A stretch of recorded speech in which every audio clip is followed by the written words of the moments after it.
Hi students, welcome to KC Botany. நம்ம இதோட 11th standard students பார்த்தீங்கன்னா நமக்கு சனிக்கிழமை தமிழ் மொழி இலக்கிய திறனறி தேர்வு வந்து நடக்க இருக்கு. அதுக்கு எல்லாமே ஹால் டிக்கெட் வந்து ரிலீஸ் பண்ணிட்டாங்க.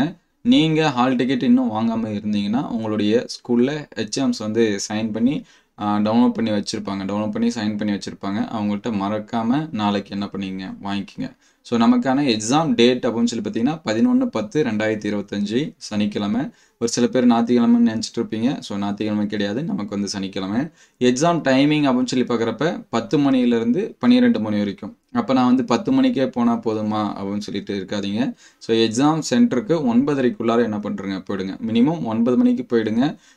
அவசர அவசரமாக என்ன பண்ண தேவை, கிளம்பி போயிடுங்க. சரிங்களா? அதனால் முன்கூட்டியே போயிடுங்க. கரெக்டான டைமிங்க்கு தான் போகும் அப்படின்னு சொல்லிட்டு போகாதீங்க. ஏன்னா நம்ம வந்து 11th பப்ளிக் எக்ஸாம்ஸ் வந்து 10th பப்ளிக் எக்ஸாம்ஸ் வந்து எழுதியிருக்கோம். எக்ஸாம்ஸ்க்கு ஒரு 1/4 மணி நேரத்துக்கு முன்னாடி நம்ம வந்து என்ன பண்ணுவாங்க, ரூமில் அலோவ் பண்ணுவாங்க. அதே மாதிரி இங்கே பார்த்தீங்கன்னா ஒரு 9:30 9:40க்கு நம்ம ரூமில் வந்து ஹால் டிக்கெட் எல்லாமே வெரிஃபை பண்ணிவிட்டு அலோவ் பண்ணுவாங்க. அதனால் ஹால் டிக்கெட்டில் உங்களுடைய ஹெச்எம்மோட சைன் இருக்கான்னு பார்த்துங்க. அதே போல் ஸ்கூல் சீல் இதெல்லாமே என்ன பண்ணுவாங்க, வச்சு தருவாங்க. அதையும் என்ன பண்ணி வச்சுங்க, செக் பண்ணி வச்சுங்க. ஸோ அது மட்டும் இல்லாமல் ஒரு சில இன்ஸ்ட்ரக்ஷன் சொல்லியிருக்காங்க, அதை வந்து ஃபாலோ பண்ணி வச்சுங்க. ஃபஸ்ட்டு நீங்கள் வந்து உங்களுடைய விவரங்கள் சரிங்களா, உங்களுடைய நேம் கொடுத்துருப்பாங்க, உங்களுடைய எம்இசி நம்பர் கொடுத்துருப்பாங்க, டேட் ஆஃப் பர்த் கொடுத்துருப்பாங்க. அதே போல் உங்களுக்கு எங்கே எக்ஸாம் சென்டர் அப்படிங்கிறது என்ன பண்ணியிருப்பாங்க கொடுத்துருப்பாங்க. அதெல்லாமே தெளிவாக பார்த்துட்டு எக்ஸாம் சென்டருக்கு போங்க. உங்கள் ஸ்கூலில் இருக்காது, பக்கத்தில் இருக்கக்கூடிய நியர்பை ஸ்கூலில் தான் சென்டர் போட்டிருப்பாங்க. சரிங்களா? அதுக்கு பார்த்தீங்கன்னா தேர்விற்கு 30 நிமிடங்களுக்கு முன்னதாக தேர்வு மையத்திற்கு வருகை புரிய வேண்டும். எக்ஸாம் உங்களுக்கு 10 மணினா நீங்கள் 9:30க்கு என்ன இருக்கணும், எக்ஸாம் சென்டருக்கு போயிடணும். தேர்வில் வினாக்கள் குழுகுறு வேண்டியதாக வடிவமைக்கப்பட்டிருக்கும். அதாவது சரியான விடையை தேர்ந்தெடுக்க நம்ம எழுதியிருப்போம் பார்த்தீங்களா, 1 மார்க் கொஷின்ஸு. அந்த மாதிரி தான் நமக்கு இருக்கும். நம்ம ஆன்சர்ஸ் வந்து பேப்பரில் எழுத தேவையில்ல. அவங்க வந்து OMR ஷீட் அப்படின்னு சொல்லுவாங்க. சரிங்களா? இந்த ட்ரஸ்ட்டு இந்த மாதிரியான எக்ஸாம்ஸ் வந்து எழுதியிருந்தால் தெரியும். அதில் வந்து நம்ம என்ன பண்ணணும் அப்படின்னா ஷேர் பண்ணணும். சரிங்களா? ரவுண்டாக இருக்கும். ABC இந்த மாதிரி சொல்லிட்டு எல்லாம் AI போட்டு கொடுத்துருப்பாங்க. சரிங்களா?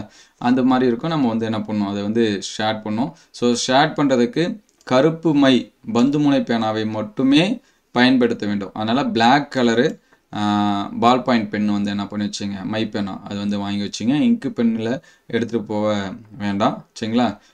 பிளாக் கலர் தான், ப்ளூ கலரும் கிடையாது, பிளாக் கலர் மை பெனில் தான் நம்ம எழுதணும். ஒரு வினாவிற்கு ஒரு விடையினை மட்டும் என்ன பண்ணணும், நீங்கள் வந்து அந்த பட்டை தீட்டணும். சரிங்களா? ஷேர் பண்ணணும்.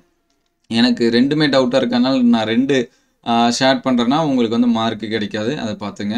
ஒரே வினாவிற்கு ஒன்றுக்கு மேற்பட்ட விடைகளை பட்டை திட்டினால் வினாவிற்கு என்ன கிடைக்காதுன்னு சொல்லியிருக்காங்க, மதிப்பெண் வழங்கப்படாது அப்படின்னு சொல்லியிருக்காங்க. அதே போல் தேர்வறையில் பார்த்தீங்கன்னா எந்தவித ஒழுங்கின செயலிலும் ஈடுபடக்கூடாதுன்னு சொல்லியிருக்காங்க. ஏன்னா அங்கே ஈடுபட்டாலுமே நமக்கு வந்து ஆன்சர்ஸ், ஏன்னா முன்னாடி இருக்கிறவங்களுக்கு வேறு கொஸ்டின் இருக்கும். உங்களுக்கு 1வது கொஸ்டினாக இருந்துச்சுன்னா அவங்களுக்கு அது 10வது கொஸ்டினாக இருக்கும். அதுக்கு பக்கத்தில் இருக்கிறவங்களுக்கு 15 இந்த மாதிரி மாறி மாறி இருக்கும். சரிங்களா? அதனால் நம்ம கிளாஸ் டெஸ்ட் எழுதுகிற மாதிரி பக்கத்தில் இருக்கிறவங்கள்ட்ட ஒரு 1 மார்க் கேட்டுக்கலாம், இவங்கள்ட்ட ஒரு 1 மார்க் கேட்டுக்கலாம் அப்படின்னு சொன்னாங்கன்னா அந்த ஆன்சர்ஸ் எல்லாமே என்ன ஆகும் அப்படின்னா தப்பாக போயிடும். சரிங்களா? அதனால் இது எல்லாமே ஃபாலோ பண்ணி வச்சுங்க. எக்ஸாம்ஸ்க்கு வந்து முன்னாடி போயிடுங்க. உங்களுடைய ஹால் டிக்கெட்டை மறக்காமல் வாங்கிட்டு போயிடுங்க. நமக்கு சனிக்கிழமை வந்து என்ன கொடுத்துருக்காங்கன்னா எக்ஸாம்ஸ் வந்து கொடுத்துருக்காங்க. ஸோ ப்ரிப்பேர் பண்ணுவாங்க, கரெக்டாக பாருங்கள். ப்ரீவியஸ் இயர் கொஷின்ஸ் எல்லாமே நம்ம அப்டேட் பண்ணியிருக்கோம். அது யூடியூப்பில் சர்ச் பண்ணும்போது KC Botany TTSC எக்ஸாம்ஸ் அப்படின்னு சொல்லி டைப் பண்ணி பாருங்கள். உங்களுக்கு ஏதாவது டவுட்டாக இருந்துச்சுன்னா கமெண்ட் பண்ணுங்கள். அடுத்த வீடியோவில் நம்ம என்ன பண்ணுவோம், அப்டேட் பண்ணுவோம். ஸோ எக்ஸாம் முடிஞ்சோடனே நம்ம வந்து ஆன்சர்ஸ்க்கு இது எல்லாமே அப்டேட் பண்ணுவோம். அதை வந்து பாருங்கள். Thank you all.